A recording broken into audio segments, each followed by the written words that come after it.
Let's bring in the man who has been working on this bill for 20 years, Speaker of the House, Paul Ryan. Mr. Speaker, thank you very much for being here tonight. That's the first question. What happened with the messaging here? Why is there such a disconnect in what people think they're going to get and what the numbers are telling us they will get? Well, when people are bombarded with that kind of rhetoric, no wonder they're a little confused. When they're bombarded from the rhetoric from the left and from a lot of people in the media that this is going to hurt them, this is going to raise their taxes, it's going to do all their things, people are going to be confused. You know, this was the kind of debate I'm told they had in '86 when Reagan passed his tax reform. And the polling before they passed it, only 18% of Americans at the time thought they were going to get a tax cut.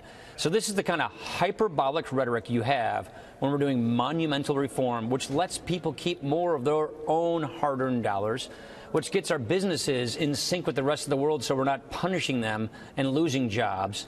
The left hates this. They're not for it. And what the news you're seeing today, just in hours, you just mentioned in your lead-in, AT&T, $1,000 bonus for, what, 200,000 employees, $1 billion capital investment. Their CEO tells me that's 7,000 jobs right there. Comcast, $1,000. You just said all of these things. That's just hours after this thing just passed here in the House today. Yeah, that news broke late today. Let me ask you a question, though. You've been at this a long time, as you've said yourself, 20 years. We've watched you talk about it for that long. You ran on it with Mitt Romney. What do you think was different now in this environment? And why were you able to make this happen now?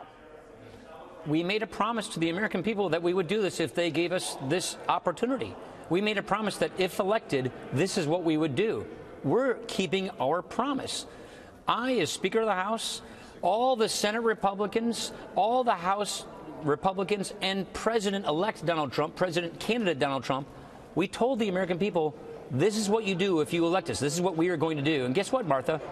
We just did it. All right, and we told people this year, we'll get it done by the end of the year. We just did it. So I've been listening to you for a long time on this topic, and you've always been twofold. There's two parts to this story. There's the tax reform and the tax cuts, and then there's the entitlement cuts. That's right. The deficit is set to balloon over the next 24 months based on the numbers that we're seeing.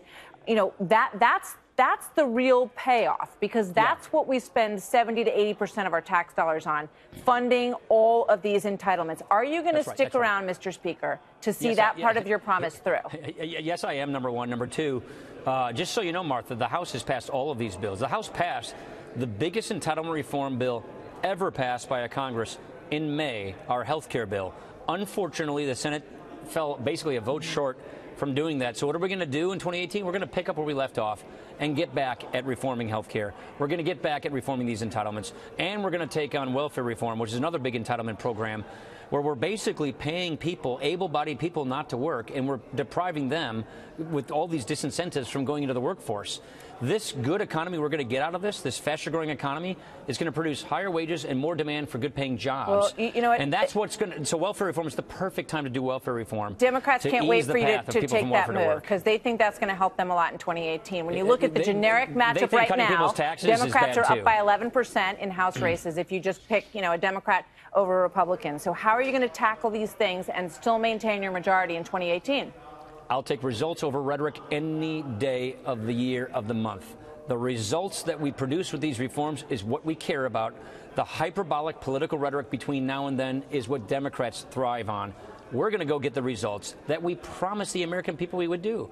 Remember this. Republicans, Donald Trump, Senate Republicans, House Republicans, we all said that we're going to take these issues on. We're taking them on. We said we'd get tax reform done by Christmas. We've done that. People want able-bodied people who are on welfare to go to work.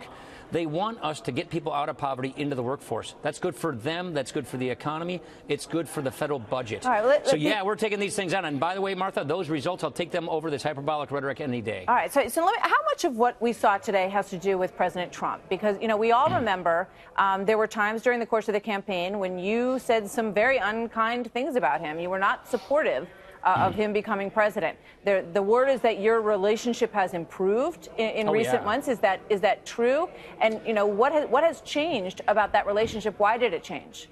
We didn't know each other before. We know each other now. We get along very, very well. We talk all the time, and we have common goals, common principles, common agenda, common objectives. And that is to help the American people improve their lives. And after the election, we met and we said, here is the agenda that we all ran on. we all agreed this is what we want to do. This is the agenda we want to do, and we're in the midst of executing that agenda. So the merger, the friendship that we've established, the cooperation that we have is on behalf of the people who elected us and gave us this opportunity, an opportunity we're not going to blow. We've just proven that today. We're getting tax cuts and tax reform done. Biggest one in 31 years. I think this is bigger than the '86 tax reform, frankly. So that's a lot of plans. And so that's why. That's a lot of plans that you have. Are you going to stay beyond 2018? How many years do you see yourself staying on as Speaker? I don't know how many years.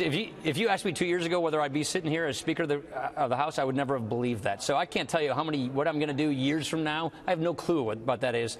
But I know this agenda matters. I'm excited about this agenda. I'm excited about this victory, and I'm excited about sticking around and getting more of these victories and helping lead our team to getting these things done for the American people. That's probably going to take more than a year. So past 2018? I'll take those results any day over those. Past 2018, Mr. Speaker?